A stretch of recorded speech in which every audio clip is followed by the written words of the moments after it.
Galera, estou de volta mais uma vez, professor de atualidades, Orlando Stibler. Vamos lá falar de um novo capítulo.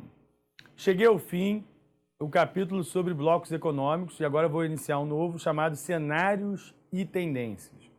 Eu chamo de Cenários e Tendências esse capítulo, e ele é muito amplo. É um momento que eu faço um passeio pelo mundo e vou falando de crises e de países, né, e dividido sempre por regiões, para não ficar uma coisa meio bagunça. Então, eu sempre tenho essa preocupação de montar um curso de atualidade bem assim organizado, bem sério, tudo, né, dividido, porque senão você se perde, né? Eu vejo que a maior perrengue de um aluno de concurso para estudar atualidade é que quando ele está perdido, quando ele não estuda há muito tempo a atualidade, não lê notícias, é muita coisa, né? Então, assim, eu acho mais importante você ter um eixo, você ter um roteiro. E nesse capítulo de cenários e tendências, eu vou começar pela América Latina. Tá? Então, se você quiser ir dividindo as regiões, vou começar pela América Latina. E aí eu queria comentar sobre alguns países do continente, que tem algum tema importante de prova. E eu queria começar por Cuba. Cuba, né? Vou até mostrar aqui o slide para vocês, para a gente já ficar aqui ambientado com Cuba.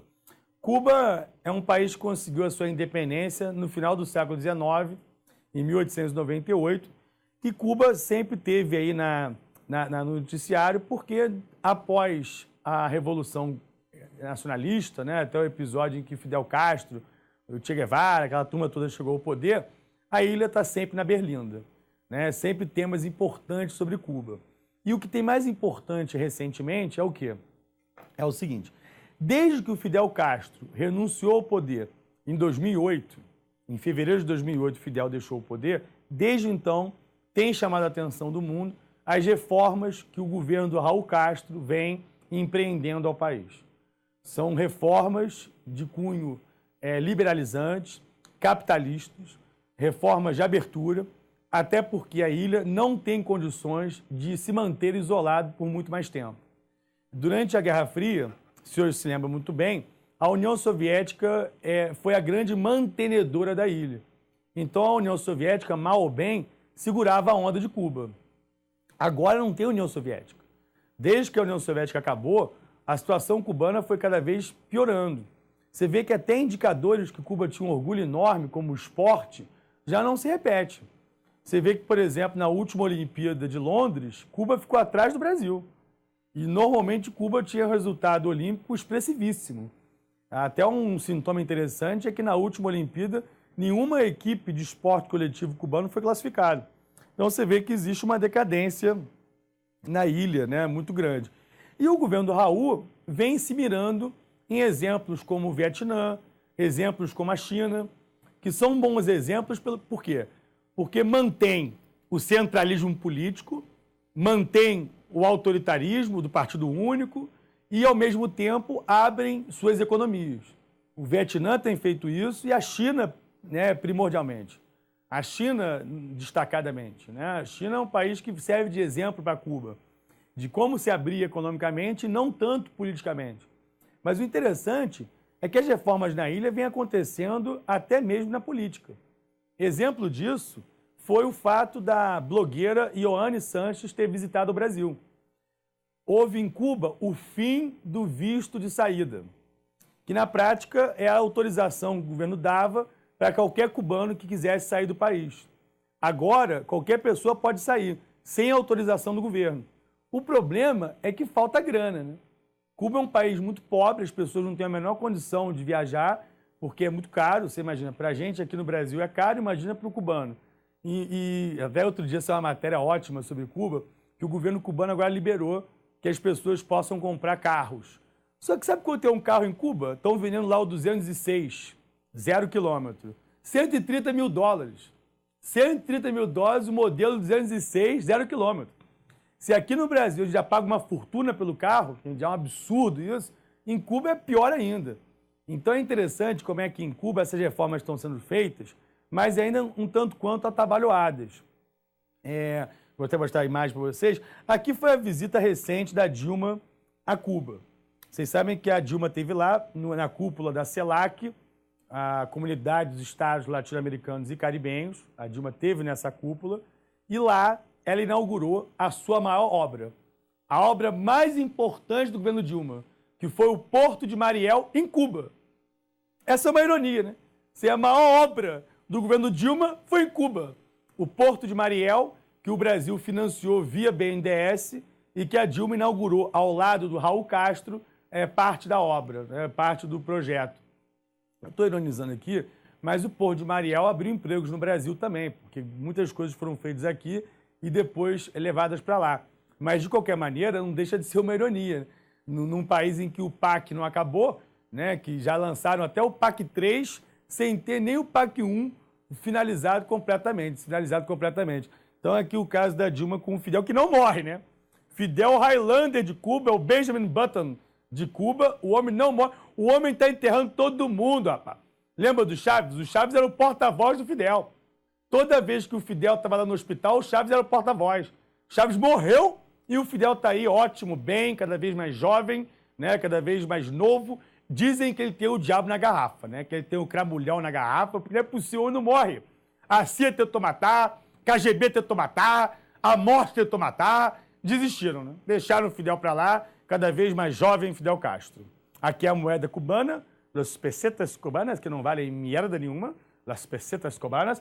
Agora tem celular em Cuba, ninguém consegue comprar celular, mas tem. Agora tem motoneta, lambreta, tipo scooter, é um sucesso. É um sucesso. Num país que os carros são todos do ano, de 59, 58, 57, aparece uma lambreta dessa, é um sucesso. Já venderam 13, né? Falta dinheiro, né? O 13º foi no consórcio, inclusive, ok? Aqui o irmão Raul, este é o irmão Raul. A melhor manchete, quando o Fidel renunciou, foi do Jornal do Rio de Janeiro, que vocês não têm, uma pena, que é o Meia Hora. Fidel renunciou para entrar o irmão Raul, a manchete foi: Fidel chama o Raul. Genial, né? Fidel chama o Raul, ainda mais na imagem do Fidel vomitando, se chamando o Raul e o Raul assumindo. Porque o Fidel estava doente, né? Lembra? Até dizem que moribundo. Eu lembro que o Fidel tomou uns tabaco depois de fazer um discurso breve, de 8 horas. Né? 8 horas para o Fidel é um adendo, né? É um comentário rápido. E aí, depois desse comentário de 8 horas, tomou uns tabaco. Manchete do Globo: a queda de Fidel. Como se o Fidel tivesse caído, né, historicamente falando, perdendo o poder, não foi isso. Eu tive a honra de ver o Fidel ao vivo. Ele esteve lá na UERJ, quando era estudante de História da UFRJ, fui lá assistir o Fidel, só para dizer que teve a honra, que é maneiro, né? Dizer que viu o Fidel. Aí depois fui caindo. Eu vi o Hugo Chávez lá na Alerj. A Alerj é a Assembleia Legislativa do Rio de Janeiro. Ele esteve lá, eu fui assistir. Deixei o relógio em casa, deixei o tênis de marca em casa e fui lá assistir ele na Alerj. E fui caindo, né? Encontrei o Lula uma vez na Cinelândia. Né? Eu fui caindo de nível. Outro dia esbarrei sem querer com um garotinho, né? Queria matar o garotinho. Então você vê grandes estadistas. Aqui são as reformas que o governo Raul vem empreendendo. Por exemplo, flexibilização das regras de migração e viagens, que eu falei que é o fim do visto de saída. É o fato de qualquer cubano que quiser sair hoje pode sair. A blogueira veio ao Brasil.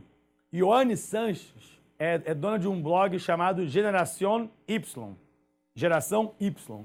E ela veio ao Brasil para criticar o regime cubano e criticar o Brasil por não fazer nada em relação à ditadura dos irmãos Castro. Não precisa nem dizer, ela foi achincalhada pela esquerda raivosa, né, o pessoal chamando ela de agente da CIA, agente do FBI, enfim, todo tipo de impropério. Facilitação a empréstimos e pequenos negócios. O governo vem estimulando tudo que é negócio. O governo cubano vem incentivando o empreendedorismo cubano.